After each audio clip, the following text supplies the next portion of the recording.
ത്രേതായുഗത്തിലെ രാമകഥയും ദ്വാപരയുഗത്തിലെ കൃഷ്ണലീലയും ഒന്നായി ലയിക്കുന്ന നാലമ്പല ദർശന പുണ്യം. ഭക്തിസാന്ദ്രമായ മോഹനരാഗത്തിന്റെ പശ്ചാത്തലത്തിൽ മനസ്സിനും ശരീരത്തിനും കുളിർമയേകുന്ന ഒരു പുണ്യഗീതം നമുക്കാദ്യം ശ്രവിക്കാം. തുടർന്ന് പലരും അറിയാത്ത ഇതിനു പിന്നിലെ ആ അപൂർവ ഐതിഹ്യ കഥയിലേക്ക് നമുക്ക് യാത്ര ചെയ്യാം. ഈ കഥ കേൾക്കുമ്പോൾ തീർച്ചയായും നിങ്ങൾ അത്ഭുതപ്പെടും. ദ്വാപരയുഗത്തിൽ കണ്ണൻ പൂജിച്ച ദിവ്യ വിഗ്രഹരൂപങ്ങൾ ദ്വാരകയാഴിയിൽ മുങ്ങിടും നേരം വീണ്ടെടുത്തൊരു പുണ്യങ്ങൾ. നാലമ്പലമായി നാടിൻ കാവലായി വാഴുമി സോദര രത്നങ്ങൾ. നാരായണ ഹരിനാമജപത്തോടെ വണങ്ങിടാമീ പാദങ്ങൾ. ദ്വാപരയുഗത്തിൽ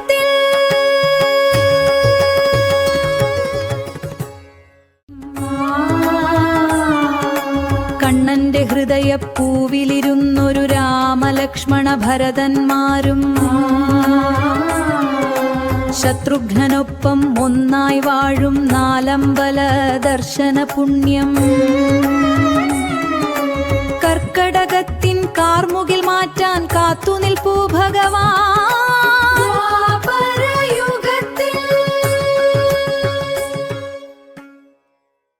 ത്രേതായുഗത്തിലെ രാമകഥയോതി ദ്വാപര കണ്ണന്റെ പൂജയേറ്റു കലിയുഗ ദുരിതം തീർക്കുവാനായി കേരള മണ്ണിലുണർന്നു നിന്നു. തൃപ്രയാറപ്പന്റെ കാരുണ്യരൂപവും ഇരിഞ്ഞാലക്കുട തൻ കൂടൽ മാണിക്യവും മൂഴിക്കുളത്തപ്പൻ ലക്ഷ്മണ സ്വാമിയും പായമ്മൽ ശത്രുഘ്നമൂർത്തിയും. ദ്വാപരയുഗത്തിൽ കണ്ണൻ പൂജിച്ച ദിവ്യ വിഗ്രഹരൂപങ്ങൾ ദ്വാരകയാഴിയിൽ മുങ്ങിടും നേരം വീണ്ടെടുത്തൊരു പുണ്യങ്ങൾ. നാലമ്പലമായി നാടിൻ കാവലായി വാഴുമി സോദര രത്നങ്ങൾ. നാരായണ ഹരിനാമജപത്തോടെ വണങ്ങിടാമീ പാദങ്ങൾ. ദ്വാപരയുഗത്തിൽ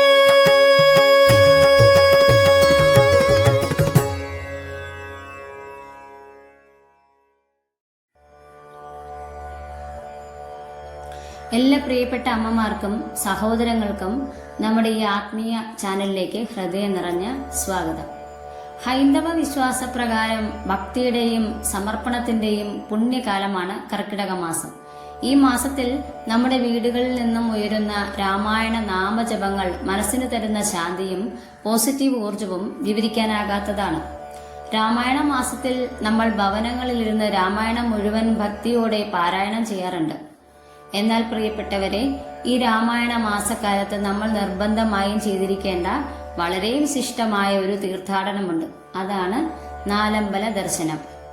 രാമായണം മുഴുവൻ വായിച്ചു തീർക്കുമ്പോൾ നമുക്ക് എന്തെല്ലാം പുണ്യങ്ങളും മനഃശാന്തിയുമാണോ ലഭിക്കുന്നത്, അതിന് തുല്യമായ മഹാപുണ്യമാണ് ഒരേ ദിവസം ഈ 4 സഹോദരന്മാരുടെ ക്ഷേത്രങ്ങളിൽ ദർശനം നടത്തുന്നതിലൂടെ നമുക്ക് ലഭിക്കുന്നത്. അതുകൊണ്ട് തന്നെ ഈ ദർശനത്തിന്റെ മാഹാത്മ്യം എത്രമാത്രം വിശിഷ്ടമാണെന്ന് നമ്മൾ ഓരോരുത്തരും അറിഞ്ഞിരിക്കണം. ഈ നാലമ്പല ദർശനം പൂർണ്ണമാകണമെങ്കിൽ അതിന് പിന്നിലെ നിഗൂഢമായ വിഗ്രഹ കഥ ഭക്തരായ നമ്മൾ അറിഞ്ഞിരിക്കണം. ഭഗവാൻ ശ്രീകൃഷ്ണൻ തന്റെ അന്തഃപുരത്തിൽ ആകെ 5 വിഗ്രഹങ്ങളാണ് അതീവ ഭക്തിയോടെ പൂജിച്ചിരുന്നത്. അതിൽ ഒന്നാമത്തേത് മഹാവിഷ്ണു വൈകുണ്ഠത്തിൽ വച്ച് സ്വന്തം രൂപത്തിൽ സൃഷ്ടിച്ച അതിവിശിഷ്ടമായ ഗുരുവായൂരപ്പന്റെ വിഗ്രഹമാണ്. ബ്രഹ്മാവിൽ നിന്ന് കൈമാറി വസുദേവർക്കും വസുദേവരിൽ നിന്ന് ശ്രീകൃഷ്ണനും ലഭിച്ച ആ വിഗ്രഹം ദ്വാരക കടലിൽ മുങ്ങുന്നതിന് മുൻപ് ഭഗവാന്റെ നിർദ്ദേശപ്രകാരം ദേവഗുരുവായ ബൃഹസ്പതിയും വായുദേവനും ചേർന്ന് ഗുരുവായൂരിൽ പ്രതിഷ്ഠിച്ചു. എന്നാൽ ബാക്കി 4 വിഗ്രഹങ്ങൾ ഭഗവാൻ ശ്രീകൃഷ്ണൻ തന്റെ പൂർവ്വ അവതാരമായ ശ്രീരാമനോടും അദ്ദേഹത്തിന്റെ സഹോദരങ്ങളോടുമുള്ള അചഞ്ചലമായ സ്നേഹവും ആദരവും മുൻനിർത്തി അവരുടെ രൂപഭാവങ്ങൾ സങ്കല്പിച്ചാണ് പൂജിച്ചിരുന്നത്. ദ്വാരക സമുദ്രത്തിൽ ലീനമായപ്പോൾ ഈ 4 വിഗ്രഹങ്ങളും അറബിക്കടലിലൂടെ ഒഴുകി നടന്നു. നൂറ്റാണ്ടുകൾക്ക് ശേഷം കേരളത്തിലെ ചേറ്റുവ കടപ്പുറത്ത് ഈ വിഗ്രഹങ്ങൾ വന്നടിയുകയാണുണ്ടായത്. തുടർന്ന് അവിടുത്തെ പ്രഭുവായിരുന്ന വാകയിൽ കൈമൾക്കുണ്ടായ സ്വപ്ന ദർശന പ്രകാരമാണ് ഇന്ന് നമ്മൾ കാണുന്ന തൃപ്രയാർ, ഇരിങ്ങാലക്കുട, തിരുമൂഴിക്കുളം, പായമ്മൽ എന്നീ 4 അമ്പലങ്ങളിൽ ഇവ പ്രതിഷ്ഠിച്ചത്. ഈ 4 വിഗ്രഹങ്ങളും കാണാൻ ചതുർബാഹു വിഷ്ണു രൂപത്തിലാണെങ്കിലും ഇവയിൽ രാമ സഹോദരന്മാരുടെ ചൈതന്യമാണ് ആവാഹിച്ചിട്ടുള്ളത്. നമ്മുടെ ഈ പുണ്യയാത്ര ആരംഭിക്കുന്നത് തൃശൂർ ജില്ലയിലെ തൃപ്രയാർ ശ്രീരാമസ്വാമി ക്ഷേത്രത്തിൽ നിന്നാണ്. മനോഹരമായ കരുവന്നൂർ പുഴയുടെ കൈവഴിയായ തീവ്ര നദിയുടെ പടിഞ്ഞാറേ തീരത്താണ് ഭഗവാൻ കുടികൊള്ളുന്നത്. ക്ഷേത്രത്തിലെ പ്രധാന പ്രതിഷ്ഠയായ തൃപ്രയാറപ്പൻ കിഴക്കോട്ട് ദർശനമായി ഏകദേശം 6 അടി ഉയരമുള്ള ചതുർബാഹു വിഷ്ണു രൂപത്തിൽ നിൽക്കുന്ന ഭാവത്തിലാണ് പ്രതിഷ്ഠിക്കപ്പെട്ടിരിക്കുന്നത്. ഇവിടത്തെ വിഗ്രഹത്തിന്റെ കൈകളിലെ ആയുധങ്ങൾ നമ്മൾ കൃത്യമായി അറിഞ്ഞിരിക്കണം. ഭഗവാന് 4 കൈകളാണുള്ളത്. അതിൽ മുകളിലത്തെ 2 കൈകളിൽ മഹാവിഷ്ണുവിന്റെ പ്രതീകമായ ശംഖും ചക്രവും ധരിച്ചിരിക്കുന്നു. എന്നാൽ താഴത്തെ 2 കൈകളിൽ ശ്രീരാമ സങ്കല്പത്തെ വിളിച്ചോതുന്ന കോദണ്ഡം എന്ന വില്ലും ഭക്തരെ അനുഗ്രഹിക്കുന്ന ഭാവത്തോടൊപ്പം ഒരു അക്ഷമാലയും ഭഗവാൻ ഏന്തിയിരിക്കുന്നു. ഖരൻ, ഭൂഷണൻ തുടങ്ങിയ രാക്ഷസന്മാരെ വധിച്ചതിനു ശേഷമുള്ള അതീവ ശാന്തവും എന്നാൽ ശത്രു സംഹാരകനുമായ രൗദ്രഭാവമാണ് ഇവിടെ ഉള്ളത്. വിഘ്നങ്ങൾ മാറാൻ ഹനുമാൻ സ്വാമിയെ സങ്കല്പിച്ച് നടത്തുന്ന വെടിവഴിപാടും ദാരിദ്ര്യ ശമനത്തിനായി പുഴയിലെ മീനുകൾക്ക് അരി നൽകുന്ന മീനൂട്ടുമാണ് ഇവിടുത്തെ പ്രധാന വഴിപാടുകൾ. തൃപ്രയാറിലെ ദർശനം കഴിഞ്ഞ് നമ്മൾ രണ്ടാമതായി പോകേണ്ടത് ലക്ഷ്മണ സ്വാമിയുടെ സന്നിധിയിലേക്കാണ്. തൃപ്രയാറിൽ നിന്നും ഏകദേശം 32 കിലോമീറ്റർ ദൂരെ എറണാകുളം ജില്ലയിലാണ് തിരുമൂഴിക്കുളം ലക്ഷ്മണ ക്ഷേത്രം സ്ഥിതി ചെയ്യുന്നത്. മഹാവിഷ്ണുവിന്റെ ശയ്യയായ ആദിശേഷന്റെ അവതാരമായ ലക്ഷ്മണ സ്വാമിയാണ് ഇവിടുത്തെ പ്രധാന പ്രതിഷ്ഠ. ജ്യേഷ്ഠനായ രാമനോടുള്ള അചഞ്ചലമായ ഭക്തിയുടെയും സമർപ്പണത്തിന്റെയും പ്രതീകമാണ് ലക്ഷ്മണൻ. ഇവിടുത്തെ ചതുർബാഹു വിഗ്രഹവും കിഴക്കോട്ട് ദർശനമായി നിൽക്കുന്ന ഭാവത്തിലാണ് പ്രതിഷ്ഠിച്ചിരിക്കുന്നത്.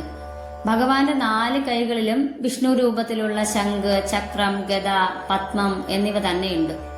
രാമനും ലക്ഷ്മണനും തമ്മിൽ പിണക്കം, അതായത് മൊഴി കൈമാറിയ പുണ്യഭൂമിയാണിത്. ലക്ഷ്മണൻ അനന്തന്റെ അവതാരം ആയതുകൊണ്ട് തന്നെ നമ്മുടെ കുടുംബത്തിലെ സർപ്പദോഷങ്ങളും രാഹു കേതു ദോഷങ്ങളും മാറാൻ ഭക്തർ ഇവിടെയാണ് പ്രധാനമായും അഭയം പ്രാപിക്കുന്നത്. ദോഷ നിവാരണത്തിനായുള്ള പാൽപ്പായസവും ദാരിദ്ര്യ ശമനത്തിനായുള്ള അവൽ നിവേദ്യവുമാണ് ഇവിടുത്തെ പ്രധാന വഴിപാട്. തിരുമൂഴിക്കുളത്തെ ലക്ഷ്മണ ദർശനം കഴിഞ്ഞ ശേഷം നമ്മൾ അടുത്തതായി പോകേണ്ടത് 3ാമത്തെ സഹോദരനായ ഭരതന്റെ സന്നിധിയിലേക്കാണ്. ഇവിടെ നിന്നും ഏകദേശം 32 കിലോമീറ്റർ സഞ്ചരിച്ചാൽ ഇരിങ്ങാലക്കുട കൂടൽമാണിക്യം ക്ഷേത്രത്തിൽ എത്തിച്ചേരാം. ശ്രീരാമൻ വനവാസത്തിന് പോയപ്പോൾ രാജ്യം ഭരിക്കാൻ വിസമ്മതിച്ച് ജ്യേഷ്ഠന്റെ പാദുകങ്ങൾ സിംഹാസനത്തിൽ വച്ച് 14 വർഷം തപസ്സനുഷ്ഠിച്ച ഭരതന്റെ ഭാവമാണിവിടെ. ഇവിടുത്തെ വിഗ്രഹവും 6 അടി ഉയരമുള്ള ചതുർബാഹു രൂപത്തിലാണ്. പ്രതിഷ്ഠ കിഴക്കോട്ട് ദർശനമായി നിൽക്കുന്നു. ഈ ചതുർബാഹു വിഗ്രഹത്തിന്റെ 4 കൈകളിൽ ശംഖ്, ചക്രം, ഗദ, താമര എന്നിവയാണ്. ഈ ക്ഷേത്രത്തിലെ ഏറ്റവും വലിയ പ്രത്യേകത ഇവിടെ ഗണപതിയോ ശിവനോ ഉൾപ്പെടെ മറ്റ് ഉപദേവതകൾ ഇല്ല എന്നതാണ്. ഭരതന്റെ തപസ് ചൈതന്യമുള്ളതിനാൽ ഇവിടെ തൊഴുന്നത് നമ്മുടെ മക്കളുടെ ബുദ്ധിക്കും ജ്ഞാനത്തിനും ഉത്തമമാണ്.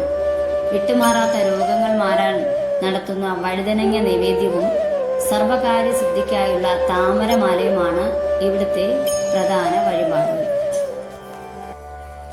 ഇരിങ്ങാലക്കുടയിൽ നിന്നും നമ്മൾ പുണ്യയാത്രയുടെ അവസാന ഘട്ടത്തിലേക്ക് കടക്കുകയാണ്. ഇവിടെ നിന്നും ഏകദേശം 7 കിലോമീറ്റർ സഞ്ചരിച്ചാൽ നമ്മുടെ പുണ്യയാത്ര അവസാനിക്കുന്ന പായമ്മൽ ശത്രുഘ്ന സ്വാമി ക്ഷേത്രത്തിൽ എത്തിച്ചേരാം. മഹാവിഷ്ണുവിന്റെ സുദർശന ചക്രത്തിന്റെ അവതാരവും ജ്യേഷ്ഠന്മാരെ വിശ്വസ്തയോടെ താങ്ങി നിർത്തിയ ശക്തിയുമായ ശത്രുഘ്ന സ്വാമിയാണ് ഇവിടുത്തെ പ്രതിഷ്ഠ. മറ്റ് 3 ക്ഷേത്രങ്ങളെ അപേക്ഷിച്ച് ഇവിടുത്തെ ചതുർബാഹു വിഗ്രഹം വലിപ്പം കുറഞ്ഞതാണ്. പ്രതിഷ്ഠ കിഴക്കോട്ട് ദർശനമായി ശാന്ത സ്വരൂപത്തിൽ കുടികൊള്ളുന്നു. ശത്രുഘ്നൻ സുദർശന ചക്രത്തിന്റെ അവതാരമായതിനാൽ ഇവിടുത്തെ വിഗ്രഹത്തിന്റെ കൈകളിലും ശംഖ്, ചക്രം, ഗദ, താമര എന്നിവയാണുള്ളത്. സുദർശന ചക്രത്തിന്റെ ചൈതന്യമുള്ളതിനാൽ ജീവിതത്തിലെ ശത്രുദോഷങ്ങളും കണ്ണേറുകളും മാറാൻ ഇവിടെ അതീവ പ്രശസ്തമാണ്. ശത്രുദോഷം മാറാൻ നടത്തുന്ന സുദർശന പുഷ്പാഞ്ജലിയും കുടുംബത്തിൽ ഐശ്വര്യവും സമാധാനവും വരാൻ നടത്തുന്ന നെയ്വിളക്ക് തെളിയിക്കലുമാണ് ഇവിടുത്തെ പ്രധാന 2 ആചാരങ്ങൾ. എൻ്റെ പ്രിയപ്പെട്ട അമ്മമാരെ, ഈ നാലമ്പല ദർശനത്തിലൂടെ ഭഗവാൻ നമുക്ക് നൽകുന്നത് വലിയൊരു സന്ദേശമാണ്. സ്വാർത്ഥതയില്ലാത്ത സ്നേഹവും ജ്യേഷ്ഠന്മാരോടുള്ള ബഹുമാനവും കുടുംബ ബന്ധങ്ങളുടെ ദൃഢതയുമാണ് ഈ 4 സഹോദരന്മാരിലൂടെ നമ്മൾ പഠിക്കേണ്ടത്. തൃപ്രയാറിലെ ഭാവം നമ്മുടെ മനസ്സിലെ ഭയത്തെ മാറ്റുമ്പോൾ ലക്ഷ്മണ ചൈതന്യം സമർപ്പണവും, ഭരത ചൈതന്യം ജ്ഞാനവും, ശത്രുഘ്ന ചൈതന്യം പ്രതിസന്ധികളെ അതിജീവിക്കാനുള്ള മനോബലവും നൽകുന്നു. ഈ രാമായണ മാസക്കാലത്ത് പൂർണ്ണമായ ഭക്തിയോടും വിശ്വാസത്തോടും കൂടി ഈ നാലമ്പല തീർത്ഥാടനം നടത്തി നിങ്ങളുടെ കുടുംബത്തിൽ ഐശ്വര്യവും മക്കൾക്ക് ആയുരാരോഗ്യ സൗഖ്യങ്ങളും നിറയ്ക്കാൻ നിങ്ങൾക്ക് ഏവർക്കും സാധിക്കട്ടെ എന്ന് പ്രാർത്ഥിക്കുന്നു. വീണ്ടും ഒരു ആത്മീയ അറിവുമായി കാണാം. നന്ദി, നമസ്കാരം.